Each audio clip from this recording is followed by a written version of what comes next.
अस्सलाम वालेकुम। PSL 2025 की स्पेशल ट्रांसमिशन जीत की सोच में खुशामदीद। और आगाज में आपको बड़ी खबर दें कि पेशावर ज़ल्मी ने मुल्तान सुल्तान्स को शिकस्त दे दी है और एक ज़बरदस्त मैच जीता है पेशावर ज़ल्मी ने। एक और अच्छी परफॉर्मेंस पेशावर ज़ल्मी की जानिब से और एक और बुरी परफॉर्मेंस मुल्तान सुल्तान्स की जानिब से।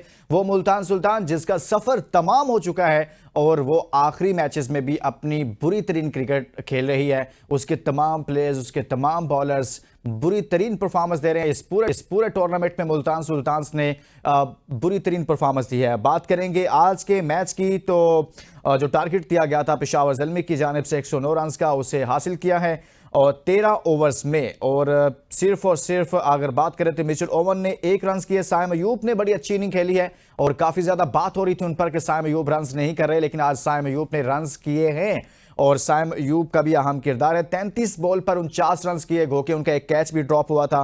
बाबर आजम 13 बॉल पर 8 रन किए पेशावर ज़ल्मी की जानिब से और इसी तरह से मैक्स ने अच्छा खेला है, 20 बॉल पर 38 रन। और इसके साथ ही पेशावर ज़ल्मी ने आज का मैच जीत लिया और मुल्तान सुल्तान को शिकस्त दे दी है। मोहम्मद रिजवान की कप्तानी में वो मुल्तान सुल्तान जो माजी में फाइनल जीती, वो मुल्तान सुल्तान जो मुतअद्दिद बार पाकिस्तान सुपर लीग के फाइनल तक पहुंचती रही, सेमीफाइनल्स खेलती रही, उस मुल्तान सुल्तान को इस बार क्या हो गया है? क्यों वो मुल्तान सुल्तान इतनी कलरलेस नजर आई है कि उसके ना बॉलिंग चली, ना बैटिंग चली और ना ही कोई आउट ऑफ बॉक्स परफॉर्मेंस सामने आई, बल्कि डे 1 से लेकर आज के दिन तक जब पेशावर ज़ल्मी के खिलाफ वो खेल रही थी तो इतनी बुरी तरीन परफॉर्मेंस रही है। इससे पहले किसी भी एडिशन में उसकी ऐसी परफॉर्मेंस नहीं रही। इस बार ऐसा क्या हुआ है मुल्तान सुल्तान के साथ कि वो बिल्कुल ही एक ऐसी परफॉर्मेंस दे रही थी जिसकी कोई तवक्को ही नहीं कर रहा था। और मोहम्मद रिजवान पहले भी कैप्टन थे, मोहम्मद रिजवान अब भी कैप्टन हैं। आज के शो में मुल्तान सुल्तान पर भी बात करेंगे कि आखिर क्या है ये मैच जिसमें पेशावर मुल्तान सुल्तान टूर्नामेंट से बाहर हो चुका है, लेकिन इसके बावजूद एक उनके कुछ मैचेस बाकी हैं, तो आखिरी मैचेस में भी इतनी गंदी परफॉर्मेंस सामने आ रही है। इस पर बात करने के लिए हमारे साथ स्टूडियो में मौजूद हैं शाकिर साहब बहुत बहुत शुक्रिया। उनके साथ तशरीफ रखते हैं अबू बकर बिन तलत और वीडियो लिंक पर हमारे साथ मौजूद हैं हसनैन लियाकत साहब। हसनैन बहुत बहुत शुक्रिया, आपने भी हमें ज्वाइन किया।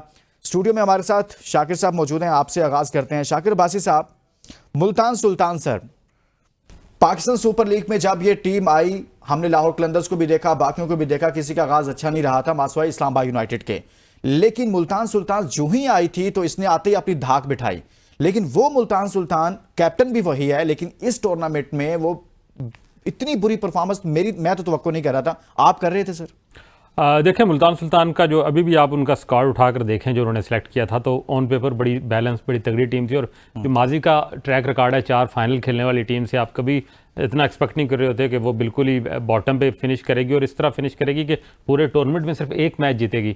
तो ये तो बहरहाल मुल्तान सुल्तान के लिए भी, मैनेजमेंट के लिए भी, और उनके बड़ी अच्छी फ़ैन फॉलोइंग है, उनके लिए भी बड़ा एक सेटबैक था और हमारे लिए भी एक सरप्राइज़ है। इस तरह की कारकर्दगी यकीनन हम एक्सपेक्ट नहीं कर रहे थे, लेकिन कुछ चीज़ें ऐसी नज़र आ रही थी, फ्लॉज ऐसे इस तरह से नज़र आ रहे थे कि जो एक माजी में उनका एक विनिंग कम्बिनेशन बना हुआ था, जो प्लेयर काफ़ी अरसे से इस टीम में खेल रहे थे, इस बार की ड्राफ्टिंग में उनको इग्नोर किया गया। तो वो जो एक टीम यूनिट बना होता है, जो प्लेयर एक दूसरे से जेल हुए होते हैं, जो एक कम्बिनेशन है, वो बुरी तरह मुतासर हुआ और वो चीज़ मुझे लगता है कि हर्ट करी है मुल्तान की इस कैंपेन को। और साथ साथ आपको याद होगा कि जब टूर्नामेंट के शुरू में एक प्रेस कॉन्फ्रेंस थी तो मैंने मतलब पूछा था रिजवान से कि वो जो एक उनकी, क्योंकि एज अ कैप्टन पाकिस्तान की टीम भी वो रिसेंट पास में कोई बड़ी कारकर्दगी नहीं दिखा सके, तो वो भी एक उन पे प्रेशर था, वो लर्न जो कर रहे थे तो वो भी कंटिन्यू किया उन्होंने। और मेरा ख्याल है अब तो PhD कर गए होंगे, इतना तो उन्होंने लर्न कर लिया। उस वक्त तो ग्रेजुएट थे, लेकिन मुसलसल 8-10 टेस्टों के बाद अब उन्हें डॉक्टर मोहम्मद रिजवान कहना चाहिए। मेरा ख्याल है कि काफ़ी लर्न कर लिया उन्होंने। लेकिन बहरहाल कोई ना अपनी थोड़ी सी पर्सनल कारकर्दगी शायद उनकी ठीक रही है, लेकिन एज अ कैप्टन और एज अ लीडिंग बैटर उनकी कोई ज्यादा सूदमंद नहीं रहे अपनी टीम के लिए। नहीं रहे। हसनैन लियाकत साहब, आपने सुना शाकिर बासी साहब कह रहे हैं कि वो तो अब जितना उन्होंने लर्न कर लिया मोहम्मद रिजवान साहब ने, वो अब PhD कर गए, अब तो उनको डॉक्टर मोहम्मद रिजवान कहना चाहिए। सर आप भी एग्री करते हैं इससे? सर सबसे पहले आपका शुक्रिया। शाकिर भाई ने जो बात की बिल्कुल ठीक बात की और मैं समझता हूं कि मोहम्मद रिजवान को अब अपनी अदाओं पे गौर करना चाहिए, ना कि विन और लर्न की बात करनी चाहिए, बल्कि वो जो लर्न उन्होंने करना था वो हो चुका है।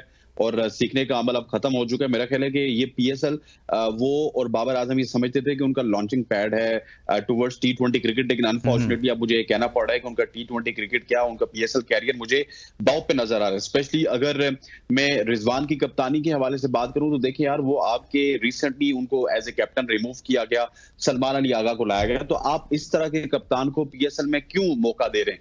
आप किसी यंग लैड को क्यों तैयार नहीं कर रहे हैं, किसी यंग लड़के को जो कि आपके पास अंडर 13 से अंडर 19 से आया हो और उसमें वो कैप्टनसी के तमाम इंग्रेडिएंट्स हों, उनको ट्राई करना चाहिए इंस्टेड ऑफ कि आप उन्हीं जो चले हुए कारतूस हैं उनको यूज कर रहे हैं। और उनको यूज करने से बेहतर था कि आप किसी नए बंदे को यूज करते हो। और मेरा ख्याल है कि मुल्तान सुल्तान की जो कारकर्दगी है, इसके पीछे इनके ऑनर का रोल बहुत ज्यादा है, जो इनकी खराब कारकर्दगी है, और उसके साथ साथ इनके कप्तान का रोल बहुत ज्यादा है, क्योंकि आपने अपनी परफॉर्मेंस के ऊपर फोकस करने के बजाय आपने पाकिस्तान सुपर लीग की मैनेजमेंट के ऊपर फोकस किया कि ये टूर्नामेंट अच्छा नहीं करवाते, यहाँ पे क्राउड नहीं आता, मुझे कुछ नया इसमें लगता नहीं है। उसके साथ साथ कप्तान साहब ने, शाकिर अब्बासी साहब का जब वो सवाल था तो मैं वहीं पे अगली सीट पे बैठा हुआ था, तो इनके सवाल के जवाब में हम सारे बड़े महजूज हुए। हमने कहा यार ये ऐसा सवाल कर दिया, पता नहीं रिजवान कोई सख्त जवाब देंगे। तो उन्होंने कहा देखें, बात मैं वही करूंगा, या तो विन होता है या लर्न होता है। तो मसला यही है कि वो उन्होंने एक जुमला कहीं से सीख लिया, लेकिन अल्टीमेटली वो कराची में जाके इमरान सिद्दीक साहब हमारे दोस्त, उनको जाके उन्होंने बता दिया कि मेरा तालीम थोड़ा सा कम है, तो तालीम का इशू है। सो मुझे लगता है कि it's the end of Mohammad Rizwan as a captain, Mohammad Rizwan as a wicket keeper, Mohammad Rizwan as a batter अब T20 क्रिकेट के लिए सूटेबल नहीं है।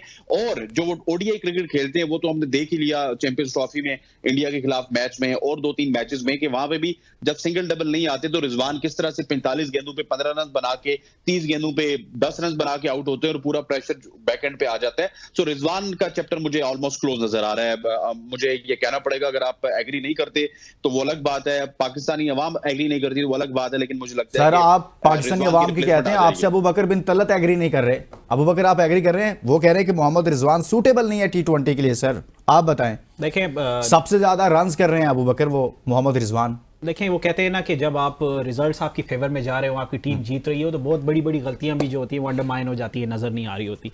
लेकिन जब आपकी टीम उस तरह से ना परफॉर्म करे, आपसे जिस तरह की एक्सपेक्टेशंस की जा रही हैं कि 4 बैक टू बैक टूर्नामेंट्स में आप अगर फाइनल के पहुंचते हैं, रनर अप होते हैं, बेशतर दफा फाइनल भी जीतते हैं, यही मोहम्मद रिजवान होते हैं।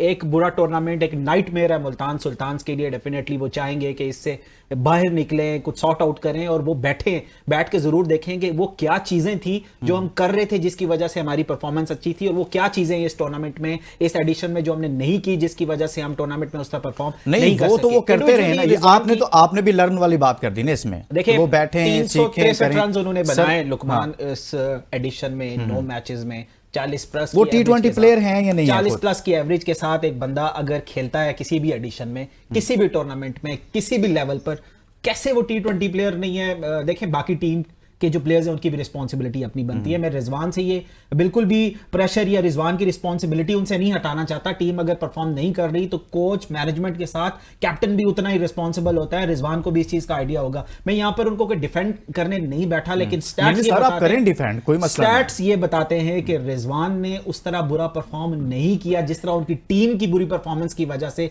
रिजवान की ये परफॉर्मेंस जो है वो ग्रे एरिया में चली गई है। शाकिर भाई साहब आप बताएं सर। वो अबू बकर भाई जब जाल टूटता है तो बंदा किसी और को मुरद इल्जाम नहीं ठहराता, उसका जो कैप्टन ऑफ द शिप होता है वही उसको इल्जाम आप ठहरा सकते हैं। सो वो कप्तान है, तो मेरा ख्याल है कि टीम में उन्होंने इस तरह की तब्दीलियां नहीं की जो आज तब्दीलियां हम नजर आ रहे थे।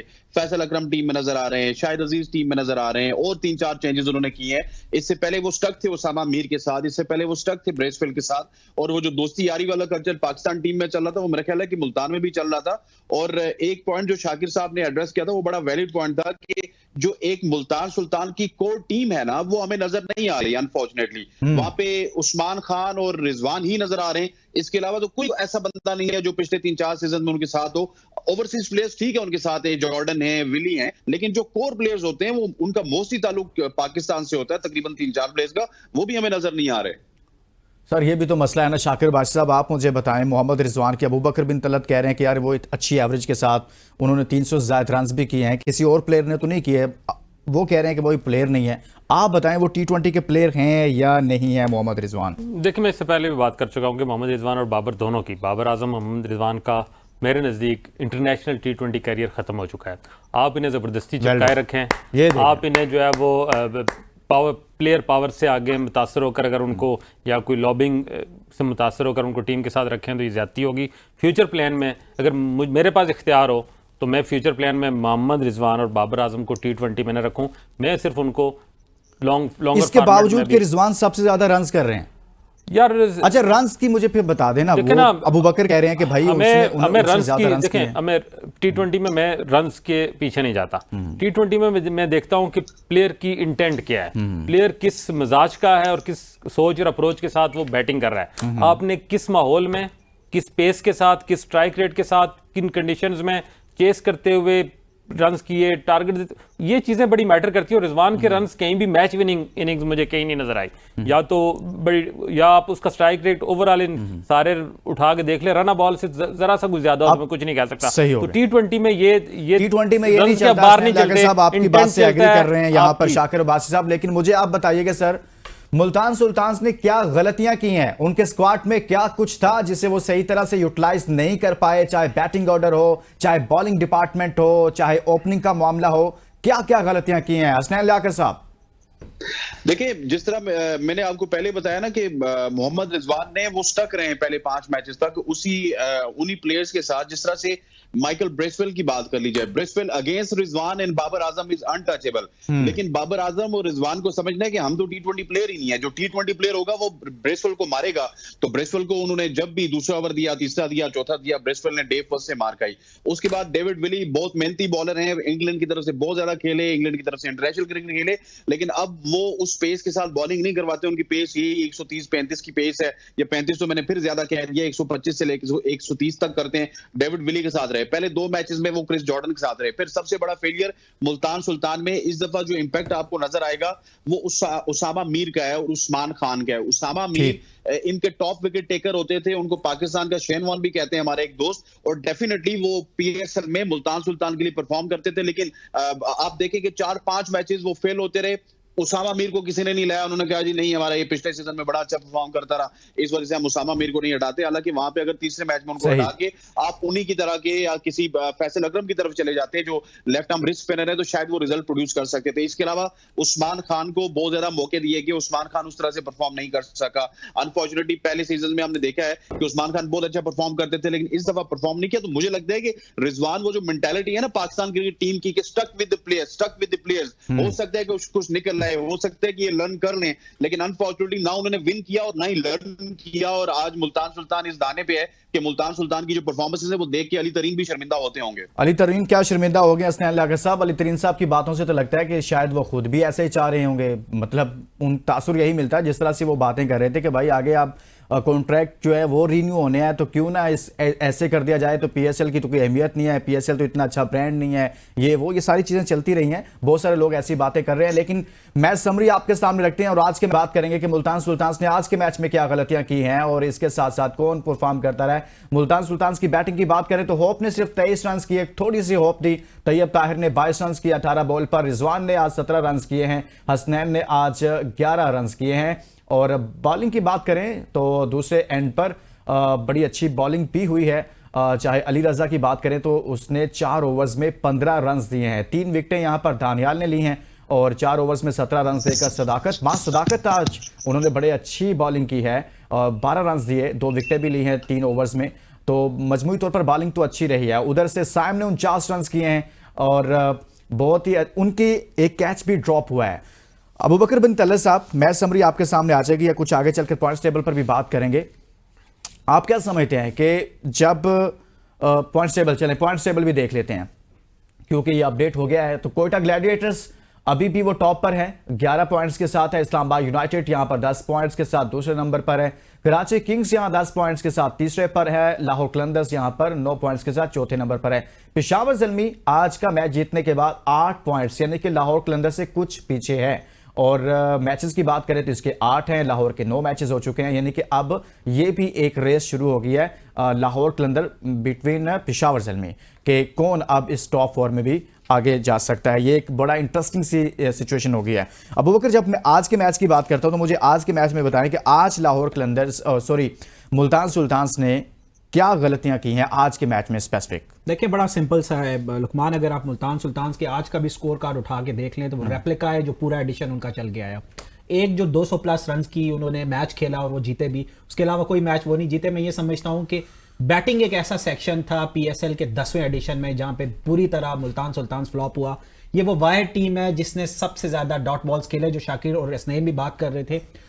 देखिए एक बंदे से या एक बंदा पूरा टूर्नामेंट आपको जिता करके नहीं दे सकता। आपको कंसिस्टेंट रहना पड़ता है एज अ टीम टी20 में। और टी20 में जैसा शाकिर की बात कर रहे थे वो बात बिल्कुल दुरुस्त है कि एक इंपैक्ट इनिंग जरूर चाहिए होती है। और ऐसा लगा कि इस पूरे स्क्वाड में मुल्तान सुल्तान्स के पास कोई ऐसा बैट्समैन नहीं है जो इंपैक्ट क्रिएट करके देता मुल्तान सुल्तान्स को। टर्नर की अगर बात की जाए, हम इधर इस्लामाबाद में मौजूद थे जब टर्नर ने लैंड किया और हमने उनका इंटरव्यू भी किया।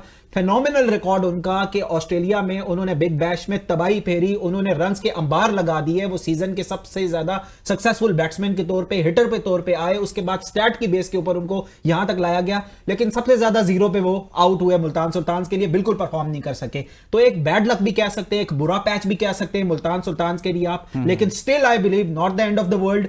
इतना अच्छा परफॉर्म करने के बाद 10 में से अगर एडिशंस में देखा जाए तो इस्लामाबाद यूनाइटेड के बाद उन टीम्स में से एक है जो सबसे अच्छा परफॉर्म करती चली आ रही थी। एक बुरा एडिशन, इसका ये हरगिज मतलब नहीं है कि फुल स्टॉप लग गया, दुनिया खत्म हो गई मुल्तान Exactly, सुल्तान्स की। अबू बकर तो उम्मीद पैदा कर रहे हैं भाई।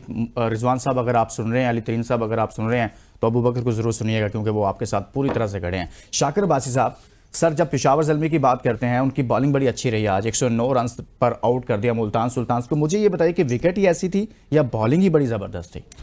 मेरा ख्याल आज के मैच में मुल्तान सुल्तान ने कोई एक तरह ना एक वॉक ओवर दिया पेशावर ज़ल्मी को। अगर आप इस अहम मैच में 7 तब्दीलियों के साथ आप जाते हैं और सिर्फ अपनी बेंच स्ट्रेंथ को मौका देते हैं कि इन लड़कों को इस टूर्नामेंट में मतलब मैच नहीं खेल सके तो आज मौका देते हैं। लेकिन उस्मान खान आपका मेन बैटर है, वो आज नहीं खेला, कामरान नहीं खेला, फिर क्रिस कैम्फर नहीं खेले, इफ्तिखार अहमद नहीं है, माइक ब्रेसवेल नहीं है, क्रिस जॉर्डन और सामा मीर जो मैंने आपके प्लेयर्स आते हैं, आपने उनको बेंच पे बिठा के नए लड़कों को मौका दिया। तो एक ऐसी मतलब पहली कमर टूटी हुई टीम की मजीद उसको जो है वो तोड़ मरोड़ के आज पेश किया गया।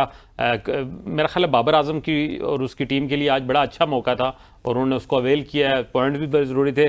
आपने अगर अभी पॉइंट्स टेबल बताया तो अभी भी पेशावर ज़ल्मी का रन रेट जो है अभी भी नेगेटिव है। अगर आज ये स्कोर 100-110 वाला और कोई अच्छी बॉलिंग भी सामने नहीं थी, आप ये स्कोर अगर 9 ओवर 9.5 ओवर्स में कर जाते तो आप प्लस में चले जाते। मैं पिछले मैच में भी यही बात की कि इंटेंट देखे ना, आप स्ट्रगल कर रहे हैं, आप इस वक्त 5वें नंबर पे हैं, 5वें और चौथे का मुकाबले के लिए आपको बेहतर रन रेट की जरूरत है। आपको पिछले मैच में भी मौका मिला, 140 का स्कोर था, आप जल्दी चेस कर सकते थे, आज भी कर सकते थे, दोनों मौके अवेल नहीं किए। शाकिर अब्बासी साहब की पूरी हो चुकी है, एक ब्रेक लेते हैं। ब्रेक के बाद जब वापस आएंगे तो मजीद बात करेंगे आज के मैच के हवाले से, पेशावर ज़ल्मी की कुछ बात करेंगे कि बाबर आजम भी उसमें मौजूद हैं। इस ब्रेक के बाद वेलकम बैक। बात करें आज के मैच पर, और उस मैच में पेशावर ज़ल्मी ने मुल्तान सुल्तान को शिकस्त दी है। लेकिन सवाल एक बहुत बड़ा है, वो ये है कि क्या अब आइंदा मुल्तान सुल्तान्स का ऑनर तब्दील हो जाएगा? अगले एडिशन में बहुत कुछ नया होने जा रहा है, कुछ नई टीमें भी आ रही हैं और जो मौजूदा टीमें हैं इनके हवाले से भी कुछ ना कुछ तब्दीलियां देखने को मिलेंगी। ये तब्दीलियां किस नौयत की हो सकती हैं? अली तरीन साहब बहुत सारे सवालात उठा रहे हैं। क्या वो दोबारा से मुल्तान सुल्तान को लेकर चलेंगे या उसका कोई ऑनर चेंज हो जाएगा? क्या होने जा रहा है, इसको भी अभी इस प्रोग्राम के हिस्से में अपनी डिस्कशन का हिस्सा बनाते हैं। हसनैन लियाकत साहब हमारे साथ मौजूद हैं। हसनैन, आप समझते हैं कि आगे 2 नई टीमें भी आ रही हैं, लेकिन जिस तरह से अली तरीन साहब इस बार सवालात उठा रहे थे, जब अभी पीएसएल, आपको याद है पीएसएल शुरू नहीं हुआ था तो तभी से ही उन्होंने, पहले से ही मैच भी नहीं शुरू हुए थे तो वो सवालात करना शुरू हो गए थे। तो क्या अब आइंदा आप समझते हैं कि मुल्तान सुल्तान्स अली तरीन साहब के पास ही रहेगी या वो रखने में दिलचस्पी रखेंगे, या क्या होने जा रहा है आगे? अब देखिए लुकमान साहब, अगर सवालात की बात कीजिए तो सवालात तो मैं और आप भी 1000 सवाल उठा सकते हैं। हमने 6-7 साल जब से पाकिस्तान सुपर लीग पाकिस्तान में आई है, हमने क्या कुछ किया है, कौन सा ऐसा नया वेन्यू है जो हमने तैयार किया, क्या हमने पेशावर के मैचेस पेशावर में करवाए। उसके अलावा अगर कोयटा की बात कीजिए तो हम तो आपको नहीं कहते कि आप खुशदार में जाके, ज़ियारत में जाके या पशीन में जाके मैच करवाएं, लेकिन यार एटलीस्ट आपके पास कोयटा में स्टेडियम रेडी होना चाहिए था। कम से कम वो 3 से 4 गेम्स कोयटा ग्लैडिएटर वाले अपने होम ग्राउंड के सामने खेल लेते। फिर ब्रांडिंग के हवाले से आप जब कंपेयर करते हैं इसको अपनी पड़ोसी लीग के साथ जिसके ऊपर हमने पाबंदियां लगाई हैं, उन्होंने खैर हमारे ऊपर पाबंदियां लगाई, उनकी ब्रांडिंग देख लीजिए। सपोज अगर राजस्थान में मैच है तो आपको पूरे का पूरा ग्राउंड ग्राउंड पिंक नजर आएगा, अगर मुंबई में मैच है तो आपको पूरे का पूरा ग्राउंड ब्लू नजर आएगा। इन्वायरमेंट एक दिया गया और साथ में थोक के हिसाब से मैच नहीं दिए गए ना। अभी 11 मैचेस पिंडी में, 13 मैचेस लाहौर में भी देखिए जिस दिन बाबर आजम का या फिर लाहौर का मैच नहीं होता तो स्टेडियम खाली होता है। पिंडी में देखिए तो जिस दिन इस्लामाबाद का या फिर पेशावर का मैच नहीं होता उस दिन स्टेडियम खाली होता है। तो ये पीएसएल के तो बनते हैं पीएसएल मैनेजमेंट से कि इन्होंने क्या किया, हम बेसिकली ख्वाब खरगोश में सोए रहे। इसके अलावा जो आपने बात की अली तरीन साहब की कि अली तरीन साहब टीम लेंगे या नहीं लेंगे, मुझे ये लगता है पर्सनली स्पीकिंग कि अली तरीन साहब की जो बात है उसको हम सारे मिस इंटरप्रेट कर रहे हैं। उन्होंने कहा जी कि हमने पिछली दफा जो मुल्तान सुल्तान ली थी वो बड़ी महंगी ली थी, तो इस दफा जब बोली लगेगी तो उसमें हम देखेंगे कि किस शहर की टीम हमें थोड़ा ज्यादा सस्ती मिलती है। अगर मुल्तान की टीम ही उनको सस्ती मिली तो शायद वो भी वो ले लेंगे। और इसके अलावा दो टीम्स तो आनी है। आज सलमान नसीर साहब ने इस हवाले से बड़ी प्रिसाइसली बात कर दी। एक टीम आएगी आपकी, उन्होंने कहा है उनके मुताबिक एक फैसलाबाद रीजन की टीम आ सकती है, सियालकोट रीजन की टीम आ सकती है, या फिर मीरपुर खास और हैदराबाद की, और मोस्ट लाइकली ऐसे ही होगा कि सिंध की एक टीम आएगी, एक पंजाब की टीम आएगी, केपी की एक टीम है पेशावर जिसके मैचेस आप वहां पे नहीं करवा सकते तो आप दूसरी टीम के किस तरह से वहां पे मैचेस करवाएंगे। इसी तरह से कोयटा के भी ये हालात है। तो मोर और लेस लग ही रहा है कि या तो पंजाब से टीम आएगी या फिर सिंध से आएगी। लेकिन मैं ये समझता हूं कि ये बहुत ही अच्छा होता जिस तरह उस दिन शाकिर रबाई साहब ने स्टेट किया था कि हमें कोई एबटाबाद रीजन की अगर टीम मिल जाती तो वो बहुत ही अच्छा था, क्योंकि इस रीजन में क्रिकेट की ग्रोथ बहुत ज्यादा है, क्रिकेट के फैंस बहुत ज्यादा हैं हजारा रीजन में, एबटाबाद रीजन में, या फिर जीबी की अगर आप टीम लेके आते तो वो बहुत अच्छा होता। लेकिन अनफॉर्चुनेटली हमने देखा है कि इस तरह की तरफ हम इतना नहीं सोचते हमारे पीसीबी वाले। वो देखेंगे फैसलाबाद को एक टीम दे देंगे या सियालकोट के दे देंगे और एक आपकी टीम वो दे देंगे सिंध को, और उनका जो आएंगे हसनैन लियाकत साहब उधर भी आएंगे, आहिस्ता आहिस्ता आएंगे, आप फिक्र न करें। आपने उनकी आवाज़ उठाई है जीबी की और हज़ारा की, तो आएगा पाकिस्तान क्रिकेट बोर्ड उस तरफ भी। जी आप बताइए अबू बकर बिन तलत, क्या मुल्तान सुल्तान्स को ही लेकर चलेंगे आइंदा एडिशन में अली तरीन साहब, या कुछ नया होने जा रहा है? अच्छा, मैं उससे पहले थोड़ा सा हसनैन की बात पे एडिशन करना चाहूँगा या विद ड्यू रिस्पेक्ट थोड़ा सा डिसएग्री करना चाहूँगा। ज़्यादा डिसएग्री किया गया। देखिए बलूचिस्तान में या कोयटा में आप कैसे खेल सकते हैं? आपका एक इंटरनेशनल प्लेयर भी वहाँ जाने को तैयार नहीं है। आपके वहाँ पर जितनी भी एम्बेसीज हैं उन्होंने फॉरेन जितने भी यहाँ पे डेलीगेट्स हैं उनको मना किया हुआ, आप वहाँ ड्यू टू सिक्योरिटी थ्रेट आप नहीं जा सकते। तो बलूचिस्तान में या कोयटा में मैच होने से राज जिसना हसनैन बात कर रहे थे, पेशावर नहीं वो सिक्योरिटी थ्रेट्स अबू बकर ना आपने ठीक करना है ना मैंने ठीक करना है, जिन लोगों ने ठीक करना है वो 6 साल से पीएसएल करवा रहे हैं ना। नहीं वो पीसीबी ने भी नहीं ठीक कर रहे हैं, एरिया बनाया हुआ मुकाबले आप आईपीएल से कर रहे हैं। नहीं वो पीसीबी ने भी नहीं ठीक करने, वो लोकल गवर्नमेंट है, आपकी फेडरल गवर्नमेंट है, उसका एरिया नहीं वो वज़ीर दाखिला साहब ने ठीक करना है जो चेयरमैन भी है ना। यार ओवरनाइट ये इस तरह के इश्यूज हैं जो प्रॉक्सी वॉर्स वगैरह, वो ओवरनाइट शायद कोई ठीक नहीं कर सकता। और इसी तरह जो पेशावर की बात जहाँ की एक वहाँ पे बड़े अरसे से 10 साल से एक गवर्नमेंट है वहाँ पे जिन्होंने वहाँ स्टेडियम बनाना था, और इवेंचुअली जब स्टेडियम बना और जब उसमें बड़ी कोशिश भी की गई कि एक मैच कराया जाए वहाँ पर, वो भी ग्राउंड इस स्टैंडर्ड का नहीं है कि वहाँ पर ग्राउंड में मैच कराया जा सके। तो कोशिश तो पाकिस्तान क्रिकेट बोर्ड ने काफ़ी की, लेकिन कुछ लूप होल्स ऐसे भी हैं जहाँ पर पाकिस्तान क्रिकेट बोर्ड के साथ साथ दूसरे दीगर अदारों को भी सपोर्ट करनी होती है, वो भी हमें नहीं मिल रही। और इसी तरह अगर बाकी टीम्स की बात करें, लेकिन ख्वाहिश तो मेरी भी है कि हज़ारा से साइड पे होके और स्पेसिफिक होके मरी की टीम होनी चाहिए। भाई मरी में भी बहुत ज्यादा लोग हैं जो क्रिकेट को फॉलो करते हैं, लेकिन नहीं हम उस चीज़ पे चले आते हैं, उस पे हसनैन ने भी बात कर दी है कि होनी चाहिए टीम या नहीं। लेकिन मैं उसी पे आता हूँ कि अली तरीन साहब मुल्तान सुल्तान के साथ ही रहेंगे, यानी कि वो मुल्तान सुल्तान को लेकर चलेंगे या कुछ चेंज होने जा रहा है? देखें वो 3-4 एडिशन जब वो जीते रहे तो कभी उन्होंने पाकिस्तान क्रिकेट बोर्ड को क्रिटिसाइज नहीं किया, ऐसा कभी नहीं नजर आया कि वो बहुत ज्यादा नाखुश हैं पाकिस्तान क्रिकेट बोर्ड और पीएसएल की मैनेजमेंट से। और लास्ट ईयर क्योंकि उनको पता है कि लास्ट एडिशन है, उसके बाद बहुत सारी चीजें चेंज होनी है आपकी। लेकिन इस बार तो एडिशन शुरू होने से पहले ही उन्होंने कर दिया। एग्जैक्टली, देखिए लास्ट एडिशन एक 10 साल कॉन्ट्रैक्ट है आपका, जो टाइटल स्पॉन्सर है वहां से लेके बहुत सारी ब्रांडिंग चेंज होगी, बहुत सारे कॉन्ट्रैक्ट्स चेंज होंगे, एसओपीज चेंज होंगे। तो शायद निगोशिएशंस का पहला स्टेप है ये कि कैसे नेक्स्ट ईयर में निगोशिएट कर सकता हूं पाकिस्तान क्रिकेट बोर्ड और पीएसएल के साथ। और मुझे तो नहीं लगता कि शायद वो बैक ऑफ करें मुल्तान सुल्तान से। एक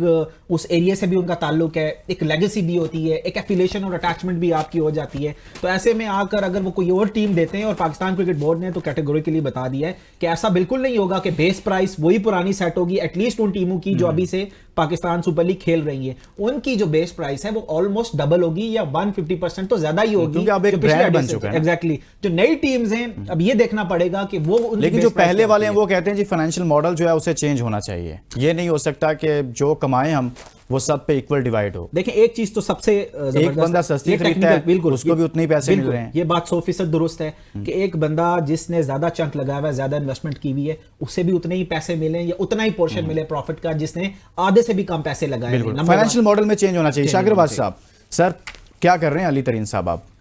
मेरा ख्याल अली तरीन की जो लेगेसी है वो मुल्तान सुल्तान के साथ ही, अगर उसने पीएसएल में रहना है और पीएसएल में किसी टीम के साथ रहना है तो उसकी पहली प्रायोरिटी मुल्तान सुल्तान ही होगी, क्योंकि उसके मरूम चाचा की एक निशानी है उसके पास, क्योंकि टीम बेसिकली उन्होंने बिल्कुल खरीदी थी, उन्होंने खरीदी जिनकी थी। लास्ट ईयर डेथ हो गई है। तो कुछ ऐसी फैमिली की निशानियां होती हैं, नॉर्मली लोग कैरी करते हैं, और इस तरह के जो बड़े ख़ानदान हैं, तरीन ख़ानदान एक पाकिस्तान के बड़े ख़ानदानों में से एक है, तो मुझे लगता है कि अगर उन्होंने पीएसएल के अंदर इंटरेस्ट रखा तो शायद पैसों के ज़्यादा फिक्र ना करें, उनकी कोशिश ये रहेगी कि अपने रीजन को ही रिप्रेजेंट करें बजाय इसके कि वो लाहौर कराची की टीम या पेशावर की टीम ले। तो मुझे तो यही उम्मीद है कि अली तरीन अगर पीएसएल में उन्होंने रिटेन किया एज अ टीम ओनर तो उनकी पहली तरजीह मुल्तान सुल्तान ही होगी।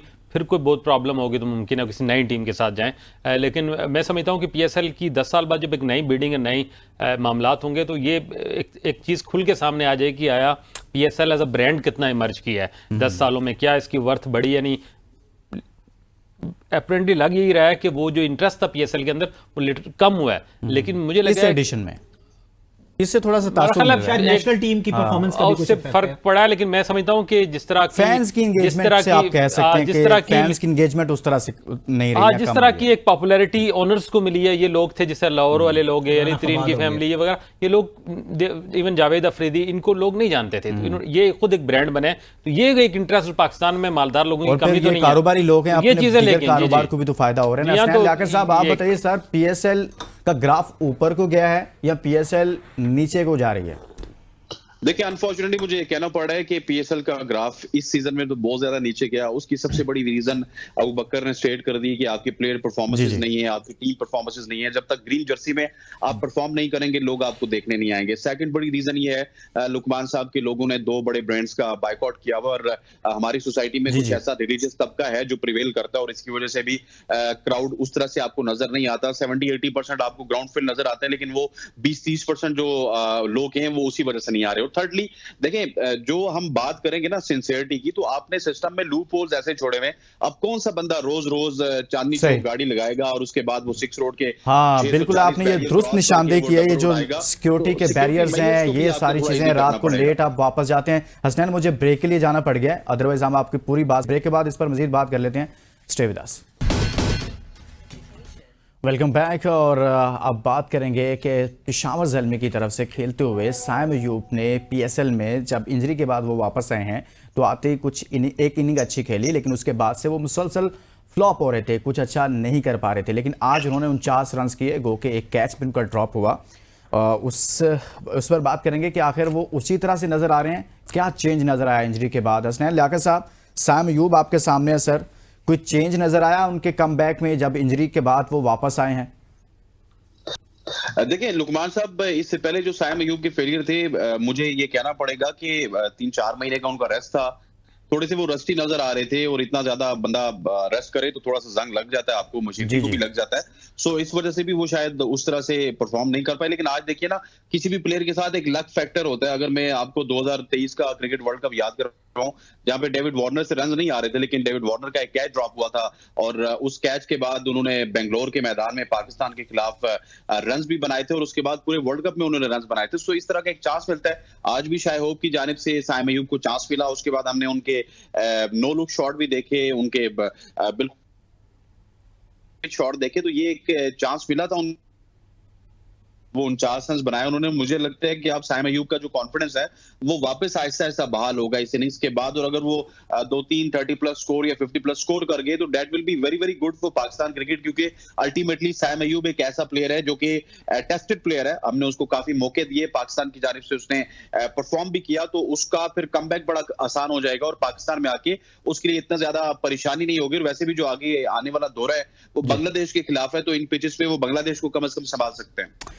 अच्छा, क्या नाम है आपका? अबू बकर, अगर हम बात करें मास सदाकत की, पेशावर ज़ल्मी की तरफ से आज उन्होंने 2 विकेटें भी ली हैं, फिर अहमद दानियाल ने भी 3 विकेटें ली हैं, लेकिन मैं स्पेसिफिक बात करना चाहता हूँ मास सदाकत की। मास ने लास्ट उनको मौका दिया, तो लास्ट मैच में उन्होंने इससे पहले जब बैटिंग का मौका मिला तो रन्स भी अच्छे किए और बड़ा तेज़ खेले।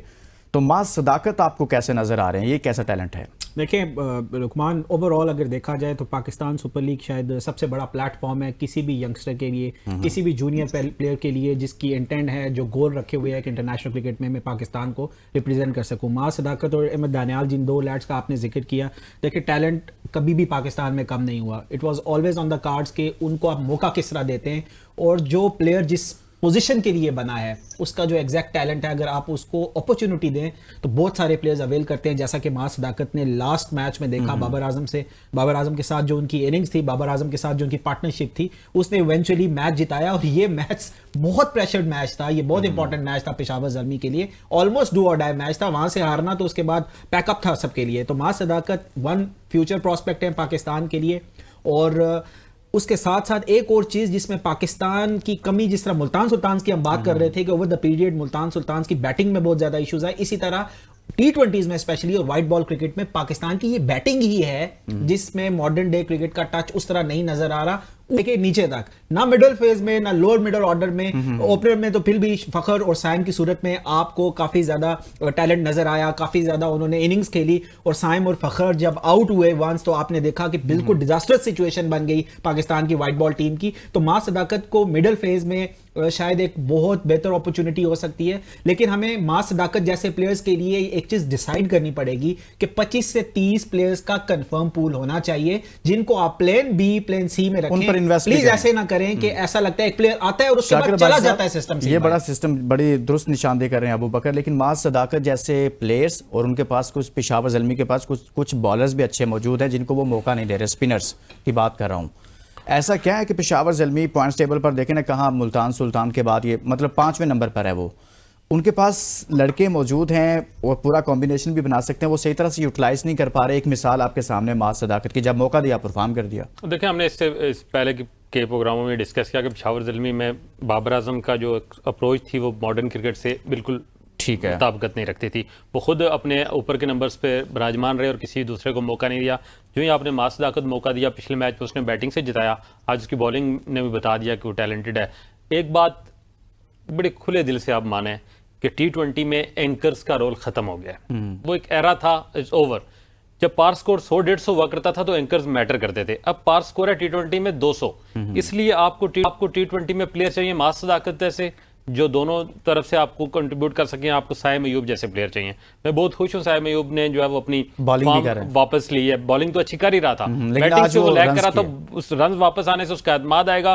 साइम अयूब लाजमी हिस्सा होगा जब भी पाकिस्तान की T20 टीम फ्यूचर में बनेगी, उसका वापस आना। और मां सदाकत, साइम अयूब, इस तरह के लोग, मैं नहीं कहूंगा मां सदाकत को आप फौरी तौर पर टीम में ले आए इसे 1-2 परफॉर्मेंस से, बिल्कुल मैं इसके हक में नहीं हूं, लेकिन ये अप्रोच हमें चाहिए। हमें अब मैं फिर वही कहूंगा, दुनिया भर की लीग देख लें, T20 क्रिकेट देख लें, पार स्कोर इज 200 नाउ।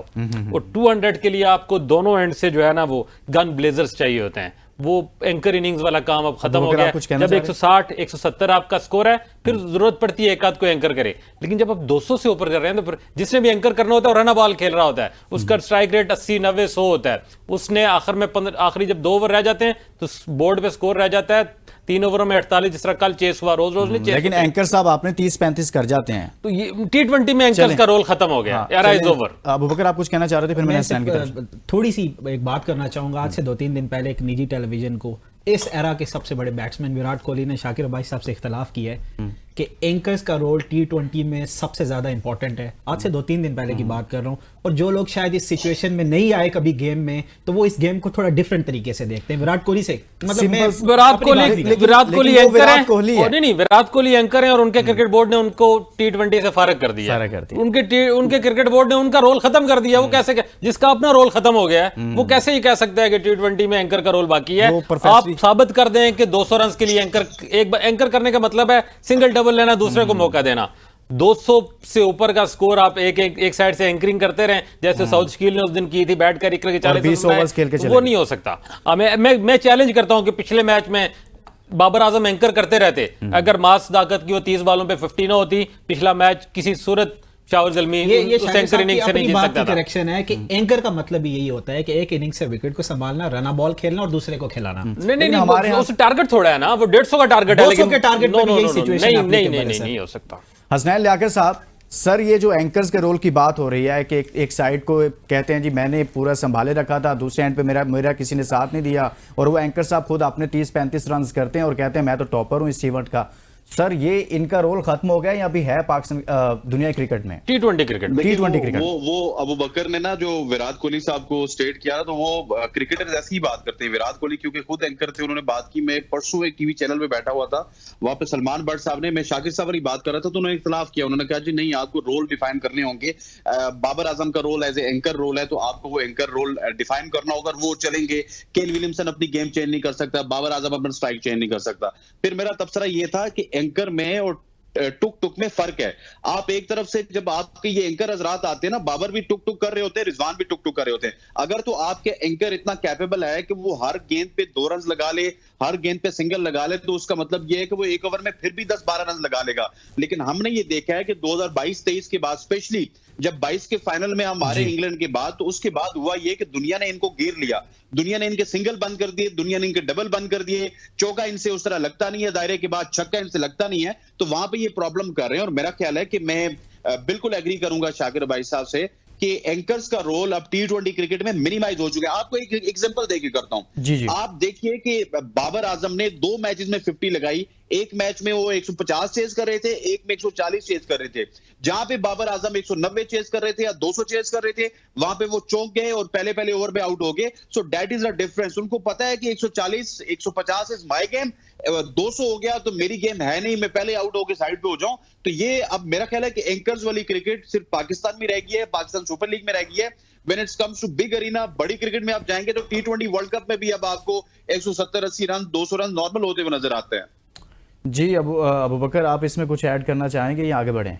देखिए, मैं तो बड़ा हमेशा से सिंप्लीफाई करता हूँ पाकिस्तान की क्रिकेट को, और हमें दूसरों को नहीं देखना चाहिए। पाकिस्तान को अपनी ब्रांड ऑफ क्रिकेट खेलनी चाहिए। हमारी ब्रांड ऑफ क्रिकेट क्या है सर? आज हम के खेल दौर रहे हैं में ना, मुझे पिछले 3 define साल कर से हम ब्रांड ऑफ क्रिकेट खेल रहे हैं। बाबर आजम की कप्तानी में 5 साल हम पाकिस्तानी ब्रांड ऑफ क्रिकेट खेले। हमने जो हाल किया, जिस दिन हमें 200 से ऊपर टारगेट मिला उस दिन हम चौक हो गए। जिस दिन हमें 150 152 पे हम 10 विकेटों से जीते, 170 भी हम चेस कर लेते हैं। 200 जिस दिन भी हमने किया, मेरा ख्याल है पूरे 3 सालों में एक दफा कहीं चेस किया हो तो मुझे याद नहीं पड़ता, हो जाता है। तवातर के साथ आप 200 से ऊपर हारते रहे सर, वो अपना ब्रांड ऑफ क्रिकेट खत्म हो गया। मैंने हमेशा इसकी मिसाल देता हूं कि जब ग्रास पे हॉकी खेलते थे, पाकिस्तान ने पूरी दुनिया को 20-30 साल दुबाए रखा। जो ही हम ग्रास से एस्ट्रोटर्फ पे गए, हमारी ग्रास वाली हॉकी उधर ही रह गई, दुनिया हमसे आगे निकल गई। हमने अपने आप को मॉडिफाई नहीं किया। यही काम हमने T20 क्रिकेट में किया। हमने अपने आप को बदलते हुए तकाजों के साथ हम आहंग नहीं किया, अपना ब्रांड ऑफ क्रिकेट नहीं छोड़ा, नया अडॉप्ट नहीं किया, हम पीछे रह गए। आज का 8वें नंबर पे हम, जब कभी हम बिल्कुल आज जब हमारा ही ब्रांड ऑफ क्रिकेट दुनिया खेलती थी तो हम पहले नंबर पे थे। जब लोगों ने अपने ब्रांड ले ली, हम अपने से चिपके रहे। हमने मतलब देखे ना, जब तब्दीली आती है ना, तब्दीली का सैलाब आता है, आप उसके सामने दीवार बांधेंगे तो आपको बहा ले जाएगा, आपको उसके साथ रवाना चलना है। इन्होंने रुकना नहीं है। उस जो दुनिया क्रिकेट में चेंज आ रहा था उसको अडॉप्ट नहीं किया अबू बकर बिन तलत। पाकिस्तान क्रिकेट ने ब्रांड ऑफ पाकिस्तान क्रिकेट का ब्रांड है क्या सर? ये तो मुझे जरा डिफाइन करें। देखिए, बड़ी सिंपल सी बात है। अब किसी भी प्लान में अगर आप क्लैरिटी रखेंगे, उसकी एग्जीक्यूशन में कंसिस्टेंसी रखेंगे, तो रिजल्ट्स आपकी फेवर में जाएंगे। आप हर 10 दिन के बाद 11वें दिन कप्तान बदलाएंगे, हर 12वें दिन जो है सिलेक्टर बदलाएंगे, 13वें दिन आप कोच बदलाएंगे, तो ब्रांड ऑफ क्रिकेट बहुत पीछे चली जाती है। प्लेस तो यही है ना, प्लेस ये नहीं है। हमने 5 साल मौका दे के फिर तब्दीलियां की। इन 5 सालों में क्या किया? इन 5 साल में से जब भी सिस्टम ने कंसिस्टेंट रखा पाकिस्तान के क्रिकेट को, रिजल्ट्स आपके सामने हैं कि आप बड़े बड़े आईसीसी के इवेंट्स में मिनिमम सेमीफाइनल और फाइनल तक नॉकआउट में जाके चौक होते रहे।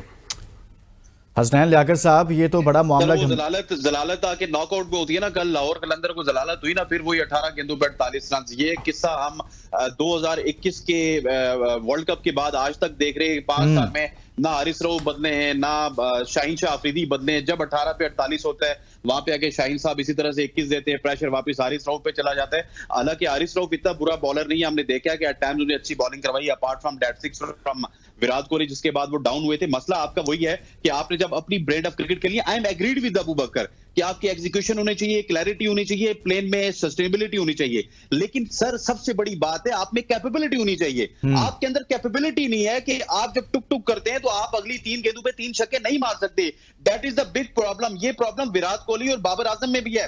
विराट कोहली में प्लस पॉइंट ये है कि वो 3 बॉलें डॉट करते हैं तो अगली 3 पे 3 छक्के मारता है, लेकिन बाबर आजम 3 छक्के नहीं मार सकता। रोहित शर्मा 3 डॉट करता है, वो 3 छक्के मारने की अहलियत रखता है, लेकिन उसके बावजूद भी T20 क्रिकेट में इन दोनों की जगह नहीं बनती इंडिया की टीम में। लेकिन हमारे साहिबान इस वक्त पीएसएल इस वजह से खेल रहे थे कि किसी तरह से पाकिस्तान T20 टीम में कम बैक करें। सो कैपेबिलिटीज का मसला है, आपको पॉइंट आउट करने होंगे शाकिर भाई साहब जिस तरह कह रहे हैं कि कौन से क्रिकेटर ऐसे हैं जो T20 क्रिकेट में मॉडर्न एरा के मुताबिक दुनिया को कंपीट कर सकते हैं। अदरवाइज आपकी क्रिकेट इसी तरह से डिक्लाइन पे जाएगी। जिम्बाब्वे के खिलाफ हम जीतेंगे और हम यहां पे आके ट्रांसमिशन करेंगे और शोर करेंगे कि वाह वाह आज हमने जीत लिया। अबू बकर बिन तलत, अब पेशावर ज़ल्मी पॉइंट्स टेबल पर थोड़ा सा बेहतर पोजीशन में है, लेकिन लाहौर कलंदर्स उस 1 पॉइंट उससे आगे है। आपको लगता है कि पेशावर ज़ल्मी कम बैक कर रही है, उस तरफ आ रही है कि लाहौर कलंदर्स नीचे आ सकता है? देखें, डेफिनेटली कम बैक कर रही है। और मैं देख रहा हूं कि शुरू से पीएसएल की ट्रांसमिशन में शाकिर भाई साहब जब जिक्र कर रहे थे कि बड़ी डेड किस्म का ये इवेंट लग रहा है, लेकिन अब जो सिचुएशन आ गई है नंबर 4 और नंबर 5, एटलीस्ट एक इंटरेस्ट पैदा हो गया लोगों का, क्योंकि 1 पॉइंट का डिफरेंस है पेशावर और लाहौर के दरमियान। और हर मैच अब लाहौर और पेशावर के लिए डू एंड डाई सिचुएशन इख्तियार कर गया है। वॉश आउट की सूरत में भी एक टीम ऊपर जा सकती है और प्ले ऑफ से बाहर हो सकती है। तो एक इंटरेस्टिंग इस्लामाबाद 2 मैच हार गई तो इस्लामाबाद भी बाहर Exactly. ये भी बता रहे सब। इस वक्त पांचों की पांचों टीमें जो है वो दौड़ में, और मुझे ये लग रहा है कि जो मैच होगा ज़ल्मी का और लाहौर के अंदर का जो एक मैच रहता है वो बड़ा अहम है, क्वार्टर फाइनल हो जाएगा। वो क्वार्टर फाइनल होगा, जो टीम जीतेगी वो प्ले ऑफ के लिए क्वालिफाई कर जाएगी। कुछ तरह की सूरत हाल बन रही है, लेकिन चलते चलते जितना डल टूर्नामेंट था एंड पे आके बड़ी पीक पकड़ी और बड़ा सिचुएशन बनती जा रही है, बड़ी दिलचस्प। हसनैन, आप कुछ कहना चाह रहे थे? सर मैं वो कह रहा था कि जाते जाते अब इस्लामाबाद भी बाहर हो सकती है, क्योंकि इस्लामाबाद ने अगर अगले 2 मैच ना जीते तो उनके तो पॉइंट टेबल पे 10 पॉइंट्स होंगे। सो कहीं ना कहीं हमें इस्लामाबाद को भी नहीं भूलना चाहिए। इस्लामाबाद की जो विनिंग स्ट्रीक थी, अगर वो रावलपिंडी में आके बहाल ना हुई तो इस्लामाबाद का भी जो, अगर ये मुकाबला हार गए तो आखिरी मुकाबला उनका भी क्वार्टर फाइनल होगा। तो टूर्नामेंट बड़ा इंटरेस्टिंग हो जाएगा। और ये बड़ा अच्छा है कि आपका वैसे भी शायकीन क्रिकेट देखने नहीं आते थे तो कम से कम उनको ये तो पता है कि आप जिस भी मैच में जाएंगे या तो वो प्री क्वार्टर फाइनल होगा या क्वार्टर फाइनल होगा, तो इंटरेस्ट लोगों का और बढ़ जाएगा। पाकिस्तान सुपर लीग 2025 के अब रावलपिंडी में होने वाले मैचेस काफ़ी इंटरेस्टिंग हो गए हैं, काफ़ी दिलचस्पी से भरपूर हो गए हैं। हसनैन लियाकत साहब आज के शो में हमारे साथ मौजूद थे, आज की ट्रांसमिशन के हिस्सा थे, और इसी तरह से स्टूडियो में हमारे साथ अबू बकर बिन तलत मौजूद रहे, शाकिर अब्बास साहब मौजूद रहे। आप सबका बहुत बहुत शुक्रिया। और इस जीत की सोच में हमने बात की है पेशावर ज़ल्मी वर्सेस मुल्तान सुल्तान का सफ़र ख़त्म हो चुका है। पेशावर ज़ल्मी आहिस्ता आहिस्ता एक एक कदम करके आगे बढ़ रहा है। देखते हैं कि वो अपने सफ़र को आगे मज़ीद कैसे बढ़ाते हैं। इजाज़त दीजिए, अपना बहुत सारा ख्याल रखिए। अल्लाह हाफ़िज़।